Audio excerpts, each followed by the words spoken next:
Fala, meus queridos estudantes, tudo bem? Aqui o professor Sérgio Coelho que está falando com vocês. Vamos continuar falando aí de Europa e entramos agora nos aspectos econômicos e políticos do continente europeu. Vamos dividir essa aula em dois períodos muito claros. O primeiro, a gente vai falar do pós-Segunda Guerra, onde tratamos de um período bastante importante para vocês, que é o que a gente fala de Guerra Fria. Um dos períodos mais tensos da história, perfeito? Da história contemporânea. Primeira coisa que a gente tem que falar é que a gente está falando de Europa. E pós-Segunda Guerra, no contexto de Guerra Fria, a Europa ela é dividida em zonas de influência. Na verdade, a gente vai pensar aqui em uma Europa ocidental. Então seriam duas Europas, a Europa ocidental e a Europa oriental. Tranquilo?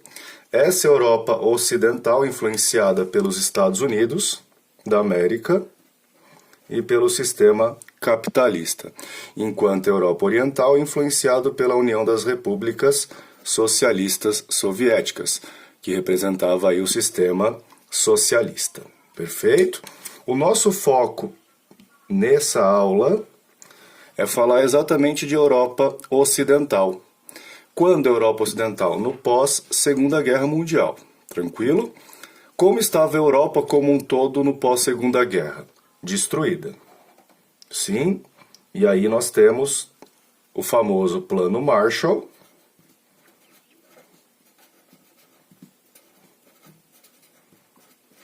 que é o apoio financeiro norte-americano para a reconstrução da Europa. Perfeito? Ou seja, cria uma dependência financeira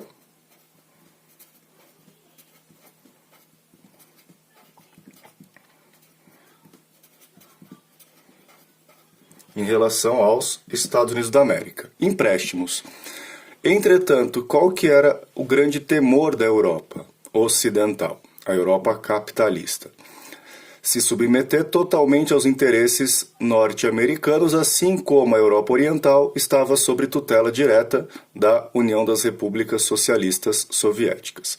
E aí entra aquela ideia que sozinho eu não sou ninguém, preciso aí me integrar, perfeito? Ou seja, há uma necessidade de integração da Europa para sobreviver à influência norte-americana, o que a gente conhece como blocos econômicos. No caso da Europa, a formação desse bloco ela é precoce, ou seja, ela é mais antiga e ela vai ter todo um processo de formação. Em 1952, nós temos o Tratado de Paris,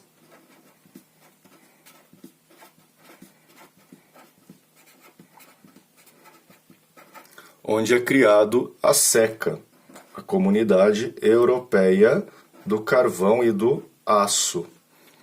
Uma zona de livre comércio de carvão e aço, perfeito? Podendo aparecer para vocês a primeira reunião da SECA em 51. Tá? Então pode ser 52 ou 51. Qual que era a ideia?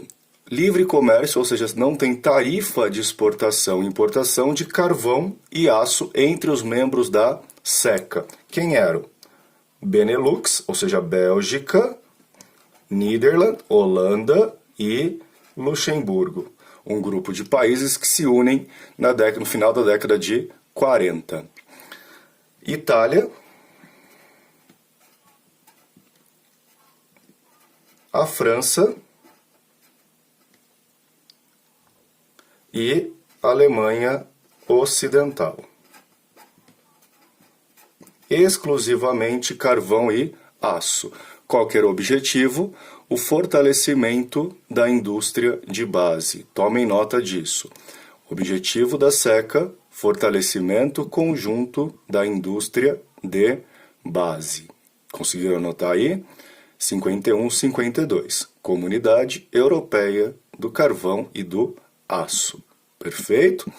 Esse fortalecimento da indústria de base dá tão certo que chegamos em 1957 a um passo maior, que é criado aqui no Tratado de Roma. Propositalmente eu quebrei aqui, porque os membros da SECA são exatamente os mesmos membros do Tratado de Roma, tá? Então aqui vou escrever para vocês em outra cor, em marrom aqui, ó, os membros. Perfeito? Dá para ler aí, né? Bom, esse Tratado de Roma vai criar o Mercado Comum Europeu, o famoso MCE. Perfeito? Qual que é a ideia? Ampliação ou uma área de livre comércio. Ele vai ampliar a livre circulação de mercadorias.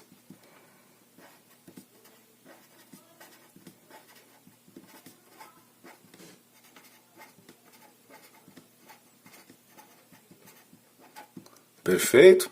Outra coisa importante aqui, além da livre circulação de mercadorias, a livre circulação de pessoas. Na ideia aí de um mercado comum. Tranquilo? Em 1973 a gente tem um evento importante, que é o ingresso do Reino Unido, tardiamente. Quais os motivos desse ingresso tardio? E aí eu vou fazer uma observação para vocês aqui importante. Em 73, eu vou puxar até para o lado aqui, nós temos o primeiro choque do petróleo, que é ponto fundamental para o ingresso do Reino Unido na União Europeia. Quando falamos de Reino Unido, a gente fala de outra coisa importante, que é lembrar que faz parte do Reino Unido a Inglaterra,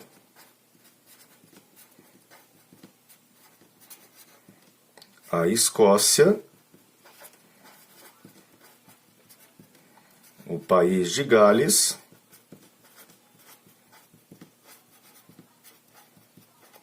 e a Irlanda do Norte. Isso tudo compondo aí o que a gente conhece como Reino Unido. Vamos ver os motivos e qual a relação desse evento internacional com esse ingresso tardio do Reino Unido no mercado comum europeu.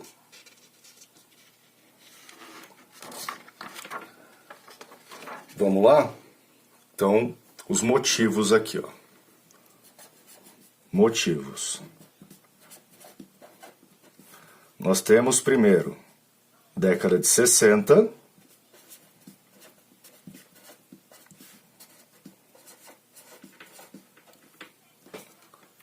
no Reino Unido, tá? Uma crise energética.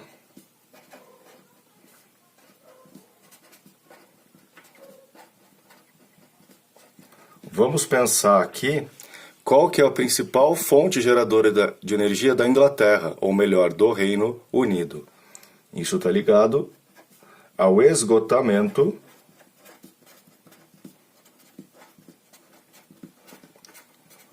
das minas de carvão.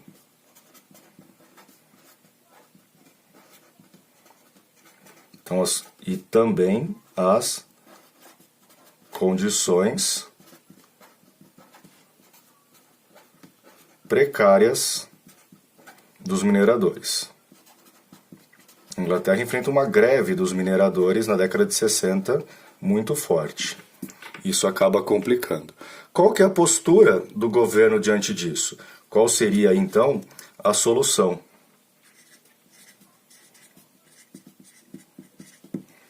Para essa crise energética?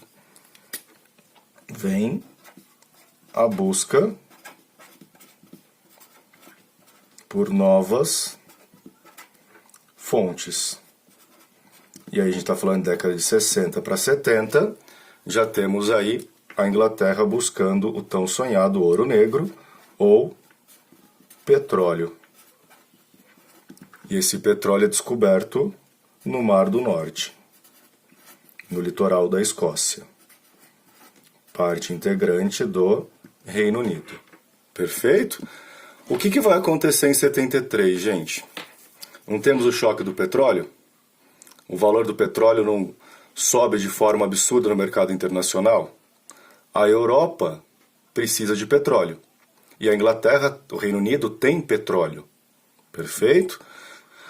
E outro motivo aqui, há tentativas frustradas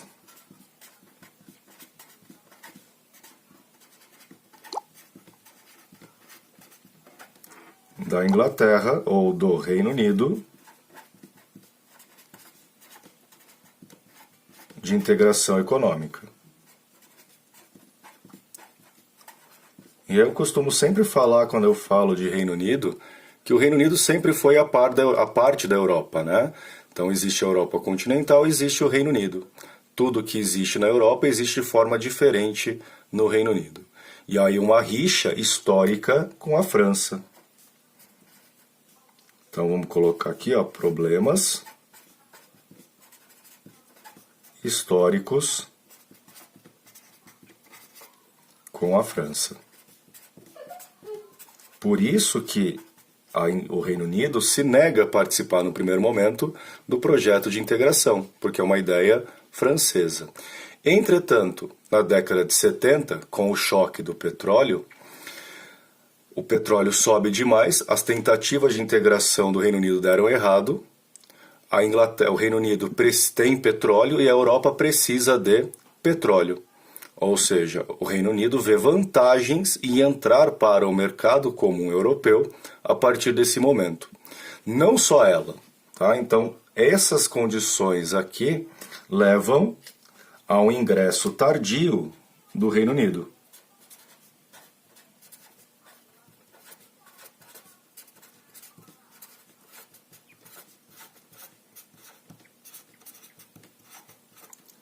No MCE. Junto com o Reino Unido entram também Irlanda, a independente Irlanda e a Dinamarca. Percebam aí que a gente fecha os anos 70 com a Europa dos 9. Vamos relembrar quem são? Bélgica, Holanda e Luxemburgo compondo o Benelux. França, Itália, Alemanha Ocidental, formação inicial do Mercado Comum Europeu. Década de 70 entra o Reino Unido, entra a independente Irlanda e entra a Dinamarca. Perfeito? Europa dos 9. Chegamos, enfim, aos anos 80, desculpa. Os anos 80 é marcado por um processo de transformação e mudanças.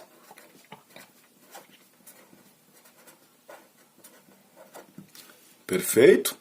Entra aqui Portugal, entra a Espanha e a Grécia, o que popularmente é conhecido como primos pobres. Tranquilo? Os primos pobres ingressam nesse período. Países mediterrâneos de economias mais frágeis. Perfeito? Onde eu quero chegar com vocês aqui? Outras mudanças. Então vamos pensar aqui, ó. Mão de obra barata.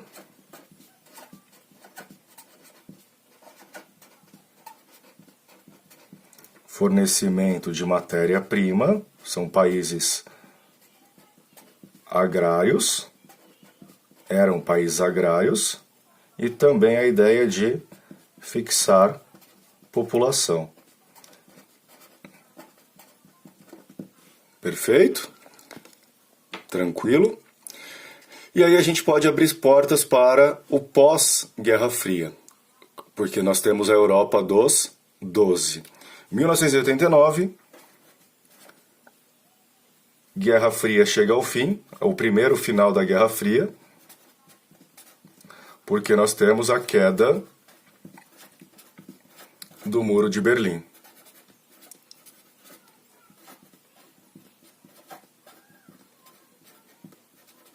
Em 91, o fim da União das Repúblicas Socialistas, que não existe mais a necessidade de manter a divisão entre Europa Oriental e Europa Ocidental, mas as marcas são muito fortes. Já temos uma integração econômica efetivada, perfeito? E essa integração econômica efetivada precisa de um passo maior, que é uma integração política, que é o Tratado de Maastricht. Ou seja, ele substitui o Tratado de Roma